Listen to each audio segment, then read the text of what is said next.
Zimbabwe के खिलाफ ही कौमी बल्लेबाज नाकाम। मैच बारिश के बायस रोक दिया गया। बारिश के बाद मैच शुरू ना हो सका तो पाकिस्तान मैच हार जाएगा। पाकिस्तान की बैटिंग लाइन खिजा के पत्तों की तरह बिखर गई।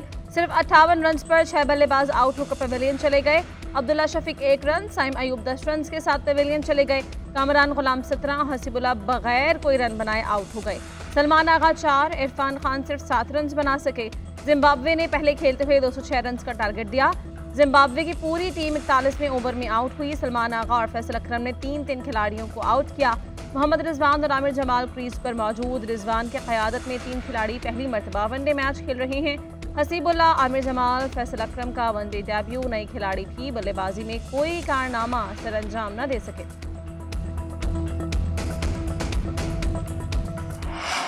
को प्रोटेक्ट करना है, इस तरीके से कोई चीज़ नहीं हो सकती। डरा के, धमका के, धमकियों से 1% भी फायदा होगा, लेकिन उन्हें ट्राई करनी तो कर। सर कल उनके प्रेसिडेंट लैंड कर रहे हैं। ज़हनियत देखें कि आपने प्रोटेस्ट करना है करें, लेकिन आपको पता है कि किस टाइम आ रहे हैं, क्या हो रहा है, और आप उसी टाइम पे उस रूट पे आके उसको बंद करने की कोशिश कर रहे हैं, पथराव कर रहे हैं। फैजाबाद आने वाले तमाम लोगों को गिरफ्तार कर लिया। किसी को इस्लामाबाद में एहतजाज की इजाजत नहीं। जो भी डी चौक में आएगा उसको गिरफ्तार कर लिया जाएगा। वज़ीर दाखिला मोहसिन नकवी की तंबीह, बोले मोबाइल फोन सर्विस चल रही है, सिर्फ इंटरनेट बंद है। इस मरतबा सड़कें उतनी बंद नहीं हुई जितनी पिछली मरतबा की गई थी। थोड़ी देर में गैर मुल्की वफ्द आ रहा है। जो रूट है सिर्फ वहीं आकर कुछ लोगों ने पथराव किया। इससे एहतजाज करने वालों की जहनियत का अंदाजा लगाएं। एक ऑप्शन ये है कि चंद हजार लोग इस्लामाबाद आएं और मुल्क को मफलूज कर दें। दूसरा ऑप्शन ये है कि उन लोगों को मुल्क को मफलूज नहीं करने दें। जो भी लोग एहतजाज करने आ रहे हैं वो खैबर पख्तूनख्वा से आ रहे हैं। पंजाब या मुल्क के दूसरे इलाकों में कोई भी एहतजाज के लिए नहीं निकला। इस्लामाबाद हाई कोर्ट के फैसले के बाद पीटीआई से रब्ता किया, अभी तक कोई जवाब नहीं मिला। वज़ीर दाखिला ने वफाकी दारुल-हुकूमत का फ़ज़ाई दौरा भी किया।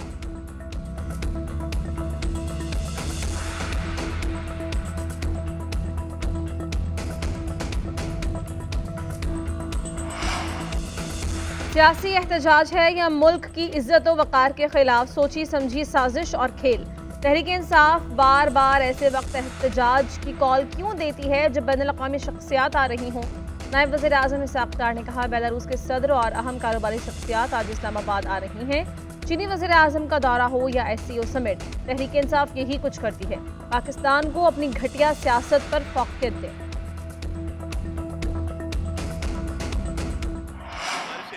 हमें NRO दो, हमारा लीडर रिहा करो, ये हुकूमतों का काम नहीं है। ये काम अदालतों का है। अदालतों से रुजू करें, अदालतों से अपने केस जो है उसको आर्ग्यू करवाएं। तो मैं ये समझता हूँ कि ये बिल्कुल इजाज़त नहीं है कि मुल्क की इकॉनमी को नुकसान पहुँचाया जाए। इस्लामाबाद के अंदर नफरी तैनात की गई है, किसी को इजाज़त नहीं दी जाएगी कि वो कानून को हाथ में ले। किसी को कानून शिकनी नहीं करने देंगे। इंतशार फैलाने वालों को गिरफ्तार किया जाएगा। PTI की वजह से रास्ते बंद हैं। PTI मुल्क में अदम इस्तेहकाम चाहती है। वज़ीर इत्तलात अताज़ार कहते हैं, बेलारूस का वफ़द पाकिस्तान में सरमायाकारी करने आ रहा है। सरमायाकारों का पाकिस्तान के ऊपर एतमाद बहाल हो रहा है। तहरीक इंसाफ की कोशिश है कि मईशत को तबाह करें। हम इनकी कोशिश नाकाम बना देंगे। पॉलिसी रेट और महंगाई में कमी आ रही है।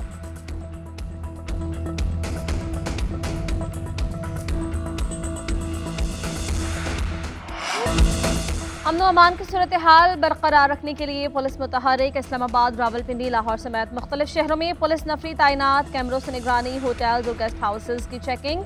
IG इस्लामाबाद ने कहा कि दफ़ा 144 नाफिज है। किसी को एहतजाज या मुजाहरे की इजाज़त नहीं। किसी के पास असलहा या गैर कानूनी चीज़ होगी तो एक्शन लेंगे। दारुल-हुकूमत में भरपूर सिक्योरिटी प्लान तश्कील दिया गया। इसका मकसद शरंगेजी को रोकना है। लोगों की जानो माल का तहफ़्फ़ुज़ करेंगे। लोगों की आमदोरफ्त को यकीनी बनाया जा रहा है। रुकावटें ज़रूर हैं मगर आमदोरफ्त का सिलसिला बंद नहीं किया।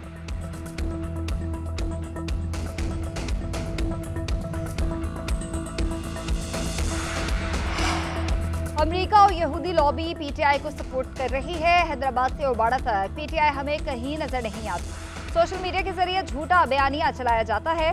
रहनुमा पीपल्स पार्टी नासिर हुसैन शाह कहते हैं, बानी PTI NRO मांग रहे हैं कानूनी तौर पर मसले हल करें। KP में दहशतगर्दों को लाकर बसाया गया। अब अमन व अमान की बजाय सूबाई मशीनरी इस्लामाबाद आने के लिए इस्तेमाल करते हैं।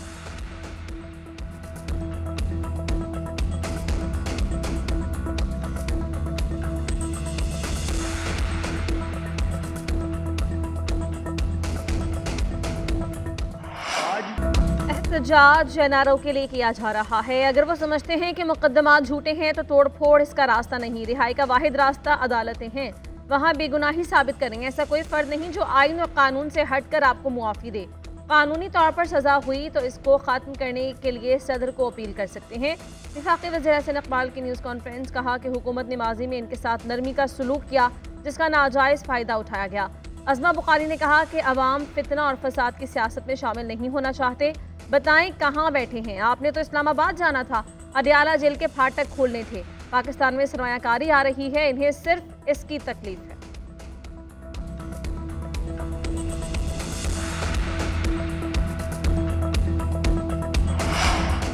इत्तेहादियों के तहफ़्फ़ुज़ात दूर करने का मिशन। वज़ीर आज़म शहबाज शरीफ की ज़ेर सदारत मुशावरती इजलास। स्पीकर कौमी असम्बली अयाज सादिक और स्पीकर पंजाब असम्बली मलिक अहमद खान की शिरकत। पीपल्स पार्टी के तहफ़्फ़ुज़ात पर तबादला ख्याल किया गया। वज़ीर आज़म शहबाज शरीफ ने मसाइल हल करने की हिदायत कर दी। तहरीक इंसाफ के एहतजाज से मुतालिक भी तबादला ख्याल किया गया।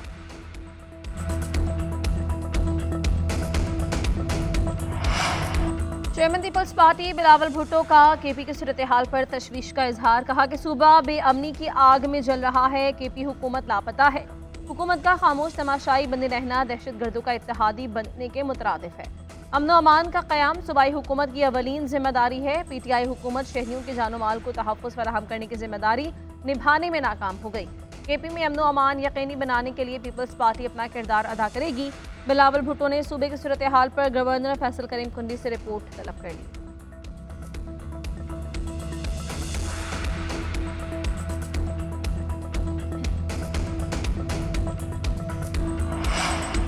वीपीएन की बंदिश के दूसरे ट्रायल का आगाज। ज़राए के मुताबिक फायरवॉल के जरिए वीपीएन की बंदिश की जा रही है। ट्रायल 2 रोज तक जारी रहेगा। गैर रजिस्टर्ड वीपीएन बंद किए जाएंगे। पीटीए ने वीपीएन रजिस्ट्रेशन के लिए 30 नवंबर की डेडलाइन दे रखी है। 1 दिसंबर से गैर रजिस्टर्ड वीपीएन की बाकायदा बंदिश की जाएगी। अब तक 25,000 से जायद वीपीएन रजिस्टर्ड हो चुके हैं।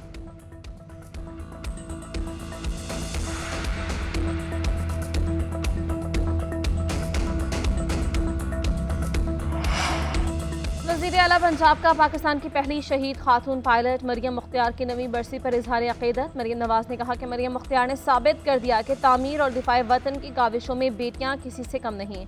उन्होंने तैयारे को आबादी पर गिरने से बचाकर कुर्बानी की लाजवाल मिसाल पेश की। मरियम मुख्तियार जैसी बेटियां हर कौम का फ़ख्र होती हैं। फौज समेत हर इदारे में ख़ातीन मर्दों के शाना बशाना खिदमात सर अंजाम देकर अपनी सलाहियतों का भरपूर इजहार कर रही हैं।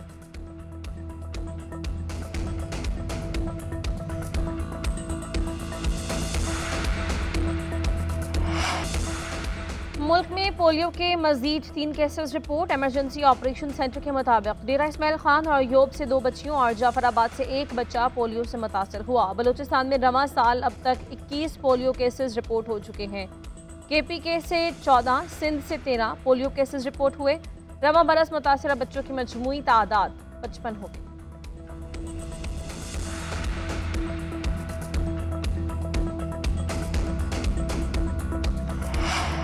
एलॉन मस्क ने अपना ही रिकॉर्ड एक बार फिर तोड़ दिया। एलॉन मस्क की दौलत रिकॉर्ड 348 अरब डॉलर्स तक पहुंच गई। दौलत में इजाफा एलॉन मस्क की कंपनी टेस्ला के हिस्से की कीमतों में इजाफे से हुआ। अमरीकी सदारती इंतखाबात में डोनाल्ड ट्रंप की कामयाबी के बाद से एलॉन मस्क की दौलत में नुमाया इजाफा हुआ है।